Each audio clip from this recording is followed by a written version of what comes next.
6절까지 읽겠습니다. 창세기 3장 1절로 6절까지 제가 봉독에 올립니다. 그런데 뱀은 여호와 하나님이 지으신 들짐승 중에 가장 강교하니라. 뱀이 여자에게 물어 이르되 하나님이 참으로 너희에게 동산 모든 나무의 열매를 먹지 말라 하시더냐. 여자가 뱀에게 말하되 동산 나무의 열매를 우리가 먹을 수 있으나 동산 중앙에 있는 나무의 열매는 하나님의 말씀에 너희는 먹지도 말고 만지지도 말라 너희가 죽을까 하노라 하셨느니라. 뱀이 여자에게 이르되 너희가 결코 죽지 아니하리라. 너희가 그것을 먹는 날에는 너희 눈이 밝아져 하나님과 같이 되어 선악을 알 줄 아는 하나님이 아심이니라. 여자가 그 나무를 본적 먹은즉도 하고 보안즉도 하고 지혜롭게 할 만큼 탐스럽기도 한 나무인지라. 여자가 그 열매를 따먹고 자기와 함께 있는 남편에게도 주매 그도 먹은지라. 아멘. 오 헨리의 작품 중에서 강도와 신경통이라고 하는 단편 소설이 있습니다. 거기 내용에 보면은 한밤중에 한 가정에 총을 든 강도가 나타납니다. 그 강도는 주인에게 손을 들으라고 겁을 줍니다. 한밤중에 상상도 못하는 일을 자기 집에서 만난 이 주인은 벌벌 떨면서 어찌할 줄을 모릅니다. 손을 들라고 하는데 겨우 왼손을 반쯤 들기 시작하니까 오른손마저 들지 않으면 총을 쏘겠다고 급박하기 시작합니다. 벌벌 떨면서 이 주인이 하는 이야기는 내가 신경통에 걸려서 오른팔은 들 수가 없다고 사정을 합니다. 그때 강도의 마음이 어떻게 움직이게 됐는지 겨누었던 총은 내리면서 나도 신경통이 걸려서 이 짓을 하고 있노라 하며 그를 이해하는 그 상황이 되어집니다. 방 안의 분위기는 조금 전까지 살벌하기 짝이 없었습니다. 공포의 분위기였습니다. 그러나 신경통이라고 하는 동질감을 가지는 그때부터 방 안의 공기는 달라졌습니다. 우리의 외형적인 모습이 때로는 사람마다 다를 수 있습니다. 그러나 이 동질감, 교감, 교통, 공유, 이 관계의 회복이 너무너무 중요하다는 거죠. 행복이 어디서 올까? 사람들은 많은 곳을 두리번거리지만 십자가를 통해서도 보면 이 수평적인 것은 나와 너, 사람과 사람 관계의 회복을 말하죠. 수직은 나와 하나님. 그래서 인간과 하나님의 관계가 회복되면 욥기 22장 21절 이하에 보면은 너는 하나님과 화목하고 평안해라. 그리하면 내게 복이 임하리라. 그렇게 말씀을 하고 있거든요. 그러니까 복이 어디서 오는가? 하나님과 화목하면 그때의 평안이 오고 그것이 복이다. 그 사람이 하나님께 기도하면 하나님은 들어주실 것이고 그 사람이 하나님 앞에 서운한 것이 있으면 갚아주시고 그 사람이 무엇을 경영하든지 하나님은 그 경영을 이루어 주시고 그 사람의 가는 길에 빛을 비춰주리라. 이 화목이라는 거, 이 관계 회복이 얼마나 중요한지 모릅니다. 여러분 부부 관계도 마찬가지. 관계만 회복되면 뭐 밤새도록 안 다투도 돼요. 1초만 되면 눈만 끔뻑거리도 이해할 수 있는데 관계가 이게 깨지면 밤새도록 싸우고 난리를 피워도 일이 안 풀린다 이 말이에요. 그래서 우리의 행복을 논하기 전에 우리는 이 관계를 잘하고 있는가 그것을 한번 살펴봐요. 사람과의 관계, 하나님과의 관계를 우리는 잘하고 있는가 그걸 우리가 살펴봐야 됩니다. 많은 사람들은 이 행복을 소유에서 찾으려고 그래요. 그래서 학생들이 요즘 공부하는 거 보면은요, 참 눈물겹습니다. 이래 참 새벽밥 먹고 나아가서 저녁 늦게까지 공부하면 그도 스카이라도 보장이 될 수 있다면 누구든지 다 그렇게 하겠지만 그건 몇 프로 안 됩니다. 그 나머지는 다 이름도 없는 대학, 요즘 대학교가 얼마나 많은지 몰라요.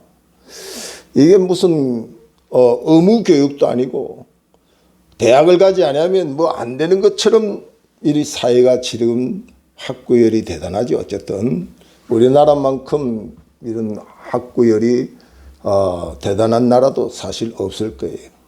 부모 대에 너무 못 배워서 한이 돼서 그런지 너도 나도 그냥 대학, 요즘은 대학 나서 취직이 안 되니까 또 대학원을 보내고 또 박사를 만들어서 뭘 하겠다는데 박사 되면 교수가 되느냐, 그것도 아니에요. 얼마나 이 소유에 대한 집착 중에서 지식이라고 하는 것에 대하여 사람들은 얼마나 간절한지 모릅니다. 그런데 그 지식을 쌓으면 행복을 보장받을 수 있느냐, 그렇잖아요. 돈을 많이 벌면 행복할 수 있느냐, 그것도 아닙니다. 이 소유는 더 큰 기대와 욕구를 낳기 때문에 더 불만이 많아요. 배우면 배울수록 더 목말라요. 마치 소금물을 먹고 목마름을 해결하겠다고 하는 어리석은 자와 같아요. 목마르면 그냥 물 마시면 되지, 소금물이나 뭐 즉흥적으로 시원한 것 같은 탄산가스라든지 인스턴트적인 그런 것을 먹고서 해결할 수는 없다 이 말이죠. 그래서 솔로몬은 이 소유를 다 채본 자이거든요. 자기 눈으로 보고 조금 더 본 것을 그가 줄이다든지 멈춘다든지 절대 본 적이 없대요. 눈으로 보고 하고 싶은 거 다 해봤고 마음으로 하고 싶은 거 다 해봤는데 솔로몬의 고백은 헛되고 헛되고 헛되며 헛되도다, 그렇게 고백을 하는 거죠. 그래서 이 소유의 행복은 보장될 수가 없죠. 사람들이 쉽게 행복하다, 너 행복하겠구나 이렇게 말하지만 행복을 간단하게 단정짓기는 어렵습니다. 그래서 보편적인 행복은 만족할 수 있는 정신 상태다, 만족할 수 있는 내적인 상태를 행복이다. 그러니까 보이는 외적인 것이 아니고 내면적인 것을 의미한다, 그렇게 볼 수 있죠. 아무리 화려한 집을 짓고 세상이 부러울 정도의 권력을 가지고 지식을 쌓았다 할지라도 내면에 만족이 없으면 행복하다고 말할 수 없잖아요. 그렇기 때문에 일반적으로 저 사람 참 행복할 거야, 그런 사람이 불행한 사람이 있어요. 우리 뭐 뉴스를 통해서 매번 보지만은 이 사람이 왜 이렇게 스스로 목숨을 끊었을까? 왜 이 사람이 이렇게 어려운 일을 당할까? 외적으로는 이해할 수 없는 일들이 막 벌어지잖아요. 우리 주변에 우리 이웃들을 바라보며 화려한 외적 모습과 관계없이 불행을 막 토해내는 사람들을 우리는 많이 볼 수 있잖아요. 그래서 성경은 이 팔복을 통해서 보면 심령이 가난한 자가 복이 있나니 심령이라고 하는 부분에 대해서 초점을 많이 맞춥니다. 그리고 우리 마음속에 잠언 4장 23절에 무릇 지킬 것 중에서 내 마음을 지키라. 생명의 근원이 여기에서 남이니라. 그게 마음 지키는 거, 내면을 지키는 거, 속 사람을 가꾸는 거, 이게 진짜 중요하다는 거죠. 내가 어떤 집에 머물러 사느냐가 중요한 게 아니에요. 어떤 마음으로 사느냐가 중요합니다. 어떤 일을 하느냐가 중요한 게 아니라 어떤 마음을 가지고 일을 하느냐가 중요합니다. 어떤 사람을 만나느냐보다도 어떤 마음으로 그 사람을 만나느냐가 중요하다. 이 내면이 얼마나 중요하냐면 이 속 사람을 단장하는 일에 그만큼 신경을 써야 된다 이 말이죠. 사무엘상 16장 7절에 보면은 이스라엘의 2대 왕 다윗 왕을 세우는 데 있어서도 하나님은 첫째 아들로부터 시작하여 말째까지 선을 볼 때도 하나님은 외모를 취하지 않고 중심을 보시느니라. 내면을 본다. 내면. 하나님이 일꾼을 쓰실 때도 중심을 보시고 세우시고 또 패할 때도 중심을 보고 패하신다. 그러므로 이 마음 관리, 우리 내면 관리가 행복과 직결된다는 사실을 우리가 깨달아야 돼요. 그래서 잠언 16장 32절에 보면 노하기를 더디하는 자는 용사보다 낫고 자기의 마음을 다스리는 자는 성을 빼앗는 자보다 낫다. 그러니까 용사보다도 성을 취하는 사람보다도 자기 마음을 다스리는 사람이 더 행복한 사람이다. 창세기 6장 5절에 보면 홍수 심판 이전에 하나님이 사람을 보니까 그 마음에 항상 악한 마음뿐이었다고 그렇게 성경은 기록하고 있습니다. 마음이 부패하고 마음이 회복될 상태가 안 되는 사람은 희망이 없다는 말이에요. 그 마음이 문제를 가지고 있는 사람에게는 행복을 보장받을 수가 없다는 사실입니다. 오늘 본문에는 우리가 잘 아는 하나님이 인생의 최고의 낙원이라고 말할 수 있는 완벽한 동산, 에덴 동산이 왜 신라군으로 왜 이렇게 행복을 저버리고 살 수밖에 없었던가 하는 것에 대하여 성경은 우리에게 가르칩니다. 지난주에 친구 목사님이 한 1년을 기다려서 요즘은 새 차를 그렇게 받았다고 뭐 시성식격 식사 대접을 하겠다고 한번 만난 적이 있어요. 옵션이 참 여러 가지 많이 달려 있어서 이야기를 자랑 삼아 하더라고요. 그리고 내려서도 리모컨 하나를 가지고서 주차를 해요. 사람이 타지 않고 그냥 내려서 그냥 주차시키는 거예요. 그래서 참 요즘 세상이 얼마나 좋은 세상인지 몰라요. 예? 앞으로는 사람 안 타고도 뭐 차가 얼마든지 움직이고, 그래서 리모컨 가지고 이렇게 주차하다가 앞에 사람이 있으면 큰일 나지 않냐고 그랬더니 사람이 있고 물체 있으면 그대로 선다는 거예요. 이 대단한 겁니다. 자, 이렇게 좋은 세상에 살지요. 그러나 이 좋은 세상보다도 에덴 동산은요, 아무것도 사람이 준비하지 않아도 돼요. 하나님이 완벽하게 준비해 놓고 너희가 이 에덴 동산에서 행복하게 살아라. 그게 하나님이 에덴 동산을 시작했던 인간에게 주어진 행복이에요. 근데 왜 이렇게 모든 것이 다 준비되고 갖춰졌고 다 만들어지고 난 뒤에 다스리고 정복하고 지배하고 생육하고 번성하라고 이렇게 복을 주었음에도 그 복을 누리지 못했을까? 거기에 대해서 하나의 지적이 오늘 3장 1절에 보면 뱀이라고 하는 존재가 나타납니다. 이 뱀이 인간을 깨이고 유혹하고 결국은 파멸로 인도하는 그런 것을 성경은 말씀을 하고 있습니다. 이 뱀에 대해서 계시록 12장 9절에는 큰 용이 내어 쫓기는 옛뱀 곧 마귀라고도 하고 사단이라고도 하는 온 천하를 꿰는 자라. 땅으로 내어 쫓기니 그의 사자들도 저와 함께 내어 쫓기니라. 그러니까 이 뱀은 옛뱀, 용, 사단, 마귀라고도 한다. 그렇게 정의하고 있습니다. 욥기 1장 9절에 보면 하나님 앞에 서 있는 이 사단은 욥의 이 행복에 대하여 배가 아파서 견디지를 못합니다. 하나님께서 욥을 자신만만하게 소개합니다. 이렇게 내 뜻대로 의를 지키고 믿음을 지키는 자를 보았느냐? 사단이 배가 아파서 하나님 무슨 그런 말씀을 하십니까? 욥이 그냥 하나님 잘생겼습니까? 욥이 하나님의 말씀대로 산 이유는 하나님이 복을 주었기 때문에 욥이 그렇게 살았지. 욥이 환난을 당하고 어려움을 당했다면 하나님을 그렇게 섬겼겠어요? 이렇게 사단의 그 역사는 인간의 행복에 대하여 배를 아파하는 존재입니다. 인간이 행복하는 꼴을 못 보는 게 사단이에요. 우리 가정이 행복한 것을 바라보고 있는 것이 사단이 아니에요. 항상 우리의 가정의 행복을 깨려고 하고 우리 부부의, 우리의 자녀의, 우리의 삶의 행복을 깨려고 각가지의 수단 방법을 가리지 않고 공격하는 세력이 바로 뱀의 역사요 사단의 역사다 하는 사실입니다.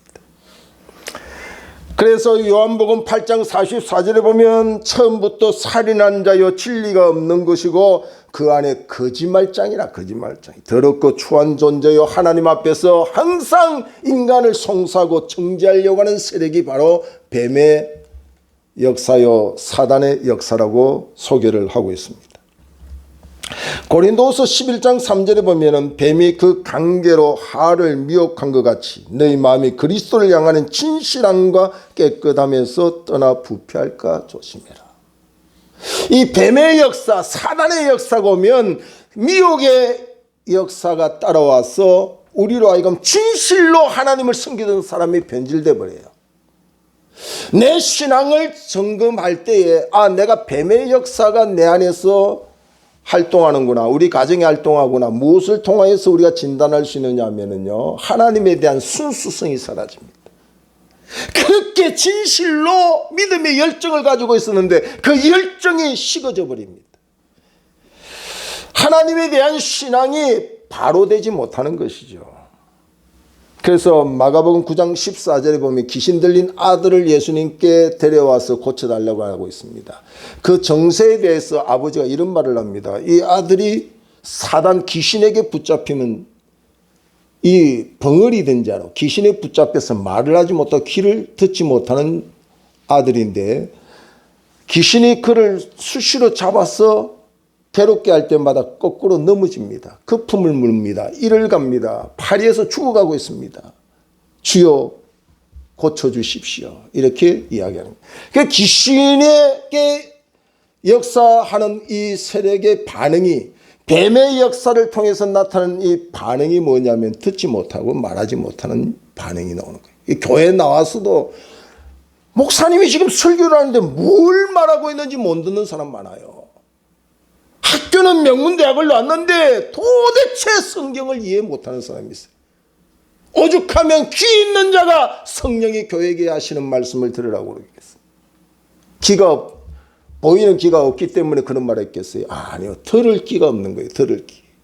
욕심으로 꽉 차가지고 자기 욕심의 소리는 아멘 아멘 하지만 주님이 정작 하고자 하는 말씀에 귀를 기울이지 못하는 사람들, 오늘 현대교회 대다수의 교인들이 교회에 나와서 오늘도 주님 내 마음 평안한 소리를 좀 들려주시고 내 욕심의 소리를 좀 들려주시고 뭐 그런 것을 요구하는 교인들이 많죠. 하나님이 이 시간 나에게 무슨 말씀하시느냐에 대한 그 귀가 열려지지 아니하는 사람들이 많아요. 예? 찬양 하나 하지 못하는, 입이 있어도 말하지 못하는 이 벙어리들이 교회 안에 가득 차 있어요. 아멘도 할 줄 모르고 할렐루야도 할 줄 모르고. 근데 이걸 붙잡으면 자꾸 넘어져. 금방 뭔가 일어나서 뭔 일을 하는 것 같지만은 금방 시험 들어서 파닥파닥 넘어지는 것이 귀신에게 잡힌 현상의 모습이다 이 말이에요. 넘어지고 그 다음에 거품을 물고 이를 갈고 파리에서 죽어가는. 그 귀신의 역사는 요한복음 10장 10절에 보면은 우리 인간을 미혹하게 하고 결국은 죽이는 사망의 길로 인도하는 그 역사를 하게 되고, 예수님께서 이 세상에 오셔서 하시는 일은 귀신의 일을 멸하러 오셨다 그랬어요. 마귀의 일을 멸하러, 인간을 죽이려고 하는 그 마귀의 세력으로부터 인간을 살리는, 사망에서 생명으로 옮기게 하는 하나님의 역사를 말씀하고 있다는 사실입니다. 근데 우리가 꼭 기억해야 됩니다. 그러면 뱀이 사단인가 마귀인가? 엄격히 말하면 뱀은 하나의 모형입니다. 외적인 모양이고, 쉽게 말하면 사단의 동업자, 사단이 사주에서 사단의 일을 하는 자를 의미합니다. 쉽게 말하면 이 뱀으로 그 역할을 감당하는 데 있어서는 때로는 내 아내가 될 수도 있습니다. 그래서 이걸 모르고 어떤 사람은 아내와 막 싸울 때 이 사단아 물러가라 이런 사람도 있어요. 그러면 안 되는 거예요. 예? 누가 지금 붙잡아서 서느냐에 따라서 뱀 역할을 할 수 있다는 거죠. 그런데 그것이 사랑하는 내 아내가 그 역할을 할 수도 있어요. 내 자식이 그런 역할을. 그렇게 교회 잘 다니고 신앙생활 잘하고 하나님 말씀 잘 듣던 자식이 어느 날부터 막 불순종하고 불만을 토해내고 하나님이 정말 살아계시냐고 막 불신앙하고 이런 것들을 통해서 그 아들을 바라보면 이 사단아 그렇게 하면 안 된다 이 말이죠. 예? 그 뱀의 역할을 하는 거죠. 사단의 사주를 받아서 사단이 붙잡아서 막 사용하는 거예요. 예? 그래서 그 안에 역사는 그 뱀의 역사를 우리는 꾸짖고 야단치고 명령해서 대적해서 이기는 자가 돼야지 보이는 현상을 가지고 자꾸 이야기하면 안 된다는 거죠. 근데 특징이 있습니다. 이 뱀의 왜 사단이 이 뱀을 붙잡았었느냐? 하나님이 세상에 이 창조하여 둔 자 중에서 가장 3장 1절에 보면 강교한 자라고 그랬어요. 그런데 뱀은 여호와 하나님이 지으신 들짐승 중에 가장 강교하니라. 강교하다. 얼마나 교활한지, 얼마나 간사한지, 미혹의 역사에 대해서 사용되어지는 뱀을 우리에게 소개하고 있다는 거죠. 때로는 광명한 천사의 옷을 입고 나타나요. 광명한 천사의 옷을. 예?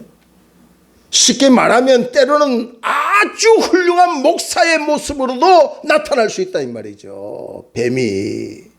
예? 사단의 역사 속에서 오늘날 이렇게 적그리스도, 마태복음 24장은 소계시록이라 불려지거든요. 그러니까 우리가 계시록이 따로 있지만 사실 계시록의 역할, 마지막 시대에 예언한 말씀이 마태복음 24장에 함축되어 있어요.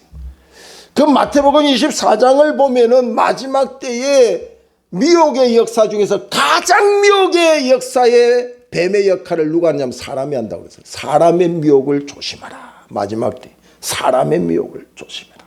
사람을 다 믿지 마라 이 말이에요. 사람을 다 믿지 마라. 그 속에 뭘 가지고 있는지, 누구에게 조종당하고 있는지 분별하는 지혜를 가지고 있으라.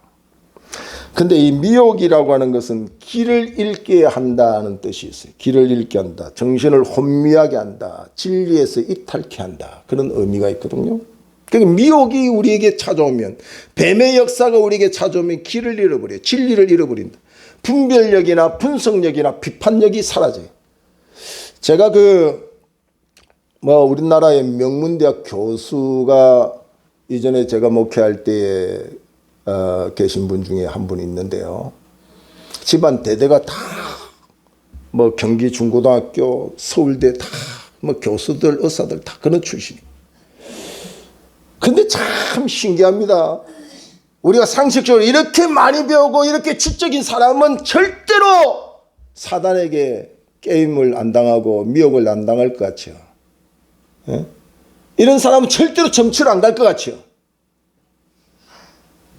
명색이 권사니까 점을 치러 가지는 않지만 교회당 안에 이 예수를 가장하고 십자가를 내세우며 거짓된 영을 가지고 예언하는 예언을 하고 있는 일에 붙잡혀가지고 자기 의지가 없어. 동쪽으로 가라. 오늘 권사님 동쪽으로 가야 됩니다. 이러면 죽어도 동쪽으로 가. 야, 그게 누구냐면 교수가 그런다니까요. 그러니까 많이 안 배웠으니까 미신을 따라간다. 그런 말 하지 마세요. 이 사단의 미혹이 들어오면 배우고 안 배우고 상관이 없다니까요. 가지고 안 가지고 상관이 없어요. 정신을 잃어버리게 하거든. 진리에서 떠나버리게 하거든요. 무엇이 진리인지 분석력이 없고 비판력이 없어요. 예? 그래서 몇 번 제가 지적을 했어요. 차라리 계시하기 전에 권사님 지각을 사용 좀 하세요. 지각을. 하나님 주신 지각부터 사용 좀 해보세요. 지각을 가지고 이게 상식적으로 맞는지 안 맞는지만 분석해봐요. 그러면 답이 나오는데 뭔 그렇게 계시하고 누가 이야기해 준 거 따라간다고 그렇게 헤매냐고. 예? 자기 앞도 가리지도 못하는 이상한 전도사 여전사한테 매가지고 동쪽으로 가라 서쪽으로 가라 명령받고 삽니까? 답답해 죽어요. 몇 번 일을 치우고 난 뒤에 목사님 이제는 절대로 그 길을 따라가지 않겠습니다 하는데도 그 병이 도질 때가 있어요. 또 도져서 또 가. 이야, 참 안타까워요. 그러므로 이 마지막 때에 뱀의 역사를 하는 그것이 뭘 통해서 하냐면 사람을 통해서. 예? 그러니까 사람 자체의 모양이 원수가 아니라 이 말이야. 남편이 원수가 아니고 아내가 원수가 아닌데 뱀의 역할을 하는 사단의 사주를 받아서 사단의 일을 하는 세력들이 우리 가까이 너무 많다. 그것이 때로는 사랑하는 이로 때로는 적그리스도 내가 예수다 하고 정명석 같은 이들 신천지의 이만희 같은 이들 통일교의 문승미 같은 이들, 영생교의 조희성이 같은 이들, 이런 이들이 우리 자녀들을 유혹하기 대학가에 얼마나 진을 치고 있는지 몰라요. 무슨 동아리, 무슨 문화행사 뭐 이런 걸 가장해서 마치 강명한 천사같이 나타나서 우리의 자녀를 멸망시키려고 하고 있는 시대에 살고 있다는 거예요. 그리고 우리가 깨어 있어야 돼요. 사단에게 틈을 주지 말라고 하는 것이 성경의 말씀이에요. 우리의 약점이 무엇인지를 사단은 알고 있어요. 우리는 하나님 앞에 보호받는 하나님의 백성이기 전에 사단이 우리를 공격하여 우는 사자같이 산길자를 두루 참고 있다는 사실도 잊지 말아야 돼요. 하나님 앞에 있다고 하는 사실도 잊지 말아야 되지만 사단이 공격해서 우리를 파멸시키려고 하는 그런 역사가 있다는 사실도 잊지 말고 살아야 된다는 사실입니다. 에덴 동산의 뱀의 역사는 잘 믿고 행복하게 살려고 하는 욥에게 달려들었고 욥을 송사하고 정죄하기 시작했던 그 뱀의 역사는 오늘날 이 시대의 우리의 가정에, 우리의 자녀에게, 우리 부부에게, 심지어는 하나님을 섬긴다고 하는 예배하는 예배당까지 들어와서 이 뱀의 역사가 우리를 꼿꼿거리게 하고 길을 막아서 말씀을 못 듣게 하고 입을 닫아놓고 찬송도 못하게 하고 파리하여 죽어지는 그런 세력으로 만들고 있다는 사실을 기억해야 돼요. 때로는 제자의 모습으로 예수님이 가장 사랑하는 자처럼 입을 맞추고 있지만 실질적으로 그 입 맞추는 것은 이 자가 자칭 예수라 그리스도라 구원자라고 말하는 이를 잡아가서서 예수를 팔려고 할 때의 외적인 모습이 뭐예요? 입 맞춰주는 거예요. 그 표시하죠. 표시. 입은 맞추고 있지만 철저히 예수를 팔아버리는 가룟다의 모습처럼 오늘날 교회에 나와서 최고의 주를 사랑하는 모양의 모습은 보이고 있지만 그 안에는 자기의 욕심으로 가득 차 있는 이런 뱀의 역할을 하는 이들이 많이 있다는 거죠. 헤롯은 동방에서 별을 보고 아기 예수님께 경배하려고 하는 헤롯의 경배를 통해서 나도 당신이 만나 경배하려고 하는 그 구원자 메시아에게 경배하기를 원하오니 차크등 내게 알려달라고 이야기합니다. 그러나 실질적으로는 경배하기 위해서가 아니라 찾으면 죽이려고 합니다. 그러니까 이 외형적인 모습과 내면의 목적이 다르다 이 말이에요. 우리가 교회에 나와도 하나님께 경배의 모양은 있지만 내면은 내 욕심을 채우고자 하는 교인들이 오늘날 수두룩하다. 그러므로 여러분 웅장하고 화려하고 큰 교회에서의 예배만이 그것이 진실한 예배로 생각하면 안 돼요. 미혹의 영에 이끌려서 오늘날 평화라고 하는 이런 축복이라는 이런 행복의 이름으로 가장되어서 오늘 우리를 미혹해 하는 세력들이 많이 있어요. 그래서 때로는 막 이적을 행합니다. 이런 뱀의 역사 속에서 막 기적을 행합니다. 막. 그래서 뭐 어디 갔더니 병이 났더라. 이런 병 날려고 하면 병원도 가고 푸닥거려도 병 날 수도 있고 여러분 신천지 가서도 병 날 수도 있어요. 그게 뭐가 그렇게 중요하냐 이 말이죠. 물론 아픈 사람이 병 나면 좋겠지만 복음의 본질을 잃어버리면 안 되는 거죠. 하늘에서 내려온 천사라 할지라도 다른 복음을 전하면 저주가 임한다고 성경은 말씀하고 있어요. 여러분 진리가 아니라도 병만 나면 됩니까? 복음의 본질이 아닌데도 부자만 되면 됩니까? 그게 신앙생활입니까? 그건 신앙생활이 아니에요. 그건 성경이 말하고 있는 복음이 아니라는 이야기죠. 잠시의 육이 그에게 치료받고 건강을 회복했다 할지라도 영원한 멸망을 입는 것이 복음이 아니죠. 진리를 왜곡시키는 데 있어서 창세기 2장 16절을 보면은 뱀은 2장 16절에 보세요. 여호와 하나님이 그 사람에게 명하여 이르시되 동산 각종 나무의 열매는 내가 임의로 먹되 선악을 알게 하는 나무의 열매는 먹지 말라. 내가 먹는 날에는 반드시 죽으리라.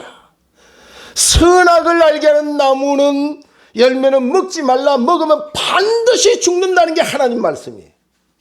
먹지 말라. 먹으면 반드시 죽는다는 게 하나님 말씀이에요. 그런데 이 뱀이 나타나니까 미혹의 역사로 어떻게 3장 2절을 보면은 여자가 뱀에게 말하되 동산나무의 열매를 우리가 먹을 수 있으나 동산 중앙에 있는 나무의 열매는 하나님의 말씀에 너희는 먹지도 말고 만지지도 말라. 성경에는 먹지 말라고 하는 말만 있지 만지지 말라는 말은 없어요.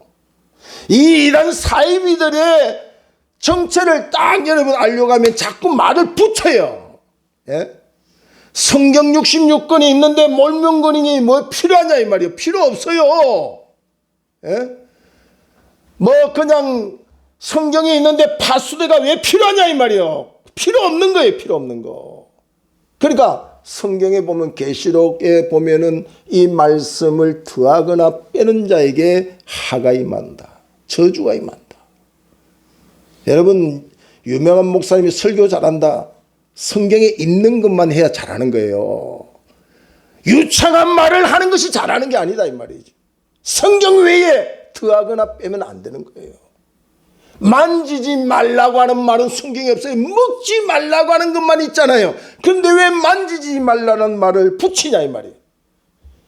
오늘 많은 사람들은 유창하고 재밌고 코믹하면 뭐 설교 잘하는 줄 착각하는데 그런 설교들을 하면 개그맨 찾아가요.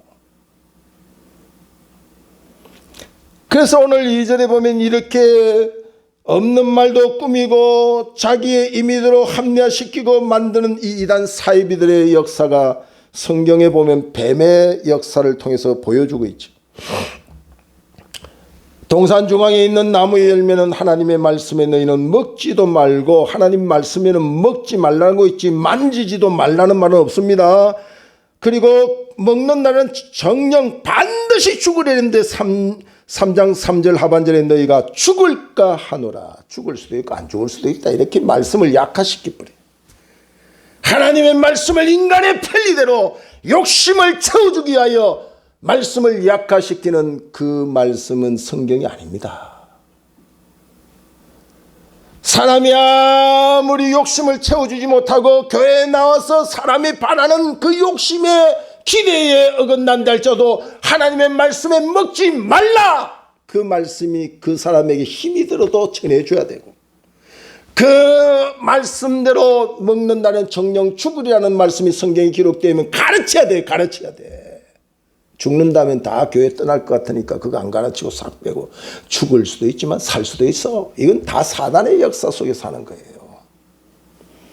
말씀을 약화시키고 없는 말을 꾸며내고 있는 것은 살짝 감추고 빼버리고 이 모든 것은 바로 마지막 시대의 뱀의 역사 속에 미혹의 역사 속에 강명한 천사처럼 나타나서 우리의 행복을 방해하고 깨뜨리고 파멸시키고자 하는 그런 목적에서 나타나고 있다는 사실을 기억해야 됩니다.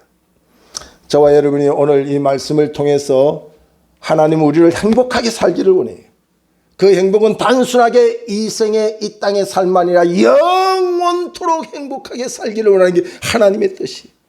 누구든지 멸망하지 않고 다 구원받아 영생복 나가기를 원하는 게 하나님의 뜻이고 이 뜻을 이루기 위해서 도저히 인간의 힘으로 그 행복을 보장받을 수 없으니까 하늘 영광을 버리고 독자 아들까지 당신의 실체가 이 땅에 오셔서 십자가에 못 박히기까지 우리의 행복을 보장해 주시려고 하고 있지 않습니까? 누구든지 저를 믿는 자는 멸망하지 않고 영생을 얻는다. 이 외에 진리는 없어요.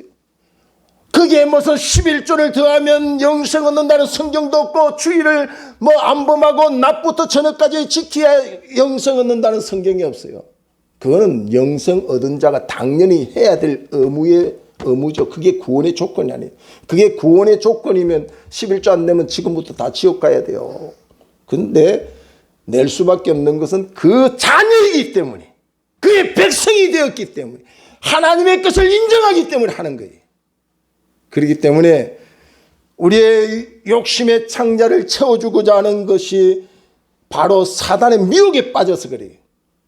나를 야단쳐 주십시오. 말씀해 주십시오. 진리대로 가르쳐 주십시오. 아멘으로 듣겠습니다.